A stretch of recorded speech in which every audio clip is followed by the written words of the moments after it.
Hi guys and welcome to another video. So recently EA did release the FIFA 21 gameplay trailer, but that isn't what we're going to get into in this video. I would have done, but it's pretty much the same old trailer we expect every year. It focuses on a headline player, i.e. Kylian Mbappe, and it just shows tiny little clips here and there, and it heavily focuses yet again for the second year in a row. It focuses on Volta, which... who cares about Volta? I mean, I'm sorry if you do, but for me, I just find it a pointless game mode, and they're really trying to force it down our throats again this year, and I really don't care about it. But on this channel, of course, we do care about one thing in particular, and that is career mode. So, if we have a look on here, on the FIFA 21 website, on the EA FIFA 21 website, there is a few different sections we can select from. We're definitely not picking this one. No. We're not doing it, but we will click on this one here because I haven't actually checked out the new game modes. So this is fresh for me. This is me reacting for the first time, and apparently there's quite a few little additions to career mode, so it'd be quite interesting to see. So career mode, manage every moment. New additions create additional depth in matches, transfers, and training to give you more control over your team's rise to the top. Okay, let's see more. What is this? What is this? Is this the simulation screen? Hold on. Stats, game plan, stamina rating, and there's a jump in option there as well. What? What? That's actually awesome. That is awesome if that's the case. Right, okay, I'm sorry, I'm getting too excited now. We need to read. Okay, career mode. Manage every moment. New additions create additional... yeah, we've just read that, haven't we? Experience a whole new way to play out your season with the new interactive match sim. Jump in and out of matches to influence the course of the action. What? So so we can simulate a game, and it looks as though it's almost like an old school football manager style, and you can actually see them playing with the little circles, which I'd love. That gives you such a different way to play career mode, and you can actually play it as if it is like football manager, if that is the case. But you can jump in or out. So at any point, if you're losing a game and you think, right, okay, I need to get involved here, you can jump in, play a bit, maybe get yourself an equaliser or whatever, and then jump back out, or do whatever you want to do on the pitch and jump back out and carry on with the simulation. That's awesome. That is, hats off to them. That's something that I would have definitely liked, and it's great that they've actually listened a little bit there at least. I won't give them too many props right now. We'll see what else, because this on its own isn't quite enough for me, but we'll have a look.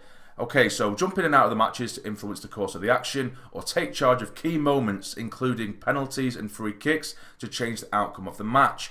Okay, so it does say here, obviously, jump in and out of matches to influence the course of the action, but it says, or take charge of key moments, including penalties and free kicks. So maybe you can set it to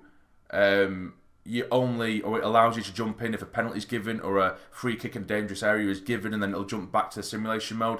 Maybe, I don't know, but I think that's it's good because it just gives you a different way to play the game. I mean, I could do a whole series just doing it like that, because it's just like football manager. Obviously, I don't know whether I would do that, but it does give you that option, and I really like that. I do. Hats off to him for that.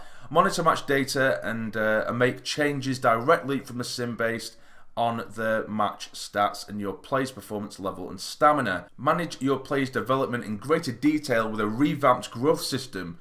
I'm sure they only just changed the growth system in the last one, so I don't know whether this is just, adding more to that, or they are completely scrapping last season's growth system and they're putting a new one in. I don't know, that remains to be seen. But turn right backs into right wingers, defensive midfielders into centre backs. Yes, can we change positions? Can we train different positions for different players?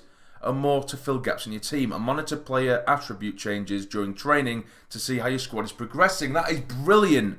That is awesome. I love that, because there's so many times where, particularly if you bring the player through the youth system and they've got brilliant attributes to be, I don't know, a centre-back, but for some reason, of course, the way EA is, they're a striker or they're a cam, something like that, do you know what I mean? And you'd like to be able to change them. And, or if you want to be a bit more sort of realistic with it, there's some players that, they're set to being, a left back. They might be really quick, pacey, skillful, but they might be really weak and poor at tackling. So you might want to train them to become a left winger. So that is a very, very useful thing, and I'm so glad they've done that. I'm buzzing with that. I'm absolutely buzzing with that. I'm getting really excited. I'm sure you can tell. But get more insight into your squad's performance levels with match sharpness. Okay.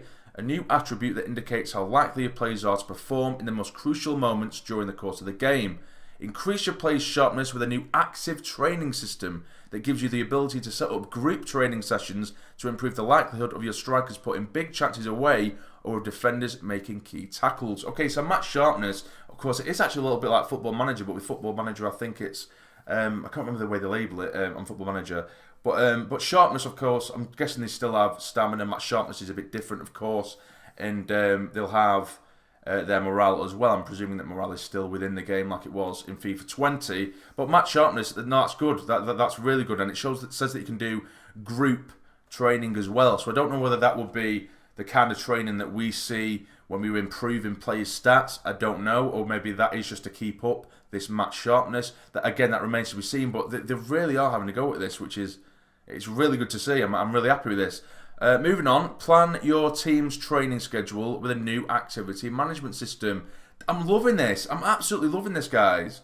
They're actually giving us control over full-on training. They're not just giving us 5 slots and just sticking 5 players in. They're giving us control over the entire squad's training, which is brilliant. Decide when to train and when to rest during the week as you balance your players' sharpness with morale and fitness to make the difference between winning and losing. So again, that just gives you something to juggle with, which is great. I'm guessing that if you train players too much throughout the week without a day off, then the morale will go down. You know, the sharpness might go up, but the morale might go down because they'll be shattered. So it's just about balancing it, which is it's good. It gives us something else to think about, because as we know, it's just so basic, the career mode at the minute. So it's great to see this. Enhanced opposition AI sees opponents approach games with more intelligence in both defense and attack. New systems create more informed AI decision making in marking, tackling, passing and dribbling to present you with more challenges during each match and keep your career fresh from game to game. Now, they have said this kind of thing before, and it hasn't really been portrayed on the pitch, if that makes sense. Because a lot of teams, and they say all the time that, you know, the AI are a lot more intelligent this year, but you end up playing every team feels like the same. You could be playing, Man City, and even regardless of the difficulty, they play almost exactly the same as if you were playing Stoke, with no disrespect to them, but you know what I'm saying. The quality in those two different teams are massive. So it'd be good to see how that happens and how that works. So, for example, if you were maybe a lesser side, a Sunderland, someone like that, and you were playing someone like a Man City, City would just go all out attack and they'd be going for you and going for you. But if you are someone and you're playing as someone like Man City and you're playing a lesser side, you would expect the lesser side to maybe park the bus from the off or maybe playing the counter. It'd be good to visibly see that and just see the different systems take place depending on your opposition. And that would make it so interesting because, for example, in my career modes, at first it takes me a while to get used to the whole gameplay aspects of a new FIFA. But after a while, I'm relatively decent at learning the opposition. And if you only need to learn one way of playing the opposition, then it does become very repetitive and you're scoring the same kinds of goals all the time. And that's what a lot of my FIFA gameplay ends up looking like, because you find out different ways of how to beat the opposition. And if you just need to keep doing the same thing over and over again, for example, get it down to the byline and drill it hard and low across goal, and you score every time, then you're going to take advantage of that. Do you know what I mean? But if the opposition are playing different ways and in different systems every time, then this could make things a lot more fresh, like it says, from game to game. But it remains to be seen how they're going to implement this. So hopefully it does pay off the way I hope it's going to. FIFA 21 Career Mode enhances transfer realism by providing both human and AI-controlled teams with new ways to sign players. Make loan-to-buy offers. Yes, this is what I've wanted for ages. Make loan-to-buy offers with optional or mandatory future transfer fees to secure new talent for your team and respond to AI manager-initiated player swap. So they can do it as well. Brilliant. As you look to master the transfer market, that is absolutely brilliant, because now it's so frustrating when a player you see becomes available maybe towards the back end of the season, but your money's gone. So maybe, or if you're odds lacking funds in general, but there's a player you really, really want to bring in, you can offer them a loan to buy offer, which helps massively when you really want to get that player, but you just don't have enough to make it permanent as of right now. So it's great that they've done that, and the AI can do that as well. So it's not like we're the only ones who have these special methods of buying players. You'll see other teams do it to us as well, which is great. I love that. I absolutely love that. It just changes the way you play the game. And now finally it says customize your career mode with new initial setup options. Get a more true-to-life experience of negotiating signings on the transfer market with authentic transfers, or boost your team's starting budget to help you build your squad with financial takeover. Okay, alright then, so basically from the off, you know, when you set it up and it's, obviously you say what difficulty you want to hit your half length and all that kind of stuff, and you can, I know sometimes you can give yourself a percentage boost depending on how many years you've been playing FIFA and stuff, you know, regarding finances. It says you can actually just give yourself a financial takeover, which is something that is within the sort of little shop / hub in the top right hand corner of your career mode screen, and you can buy it with your points.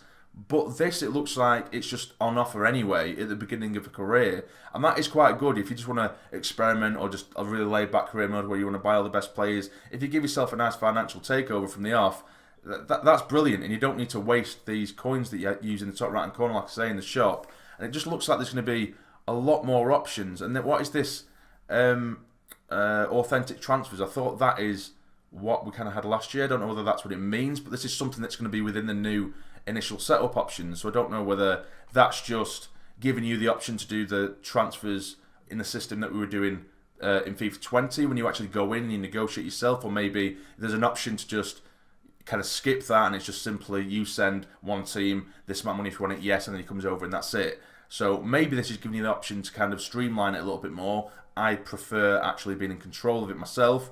But yeah, I'm actually quite happy with this. There's quite a lot being added here. I am really excited about the simulation mode as well. I'm really excited for that, because that's something you can literally play it as if it is Football Manager. If this is actually decent enough, as you can see here, like I said, there's a little 2D circles like the old school Football Managers. If that actually looks okay enough, you can literally do a whole career mode just like that, and it will feel like more of a management game rather than you actually having to physically play, which I know that's why we play FIFA and that's why we buy it. But if you can have this option, that would be so cool, because it would just feel like Football Manager on a console. Maybe not obviously as in depth, but you know what I'm saying. So that is really, really interesting, and I'm quite happy with these. I'm excited to see this revamped growth system. I want to see if it is different to last year's, because it didn't quite give us exactly what I believed it was going to last year. Do you know what I mean? I thought it was going to be more based on form. So even if you had like a 30-year-old that banged 30 goals, he should drastically improve in rating, shouldn't he, really? But we shall see anyway how that works. So guys, you let me know down below what you think about this. I'm really positive about this. Really positive. So again, let me know in the comments down below. But if you have enjoyed this video, please hit the like button for me. It'd be massively, massively appreciated. And subscribe to the channel if you're not already to become a fully fledged member of the Sassy Army. But for now, you take care and stay jamming.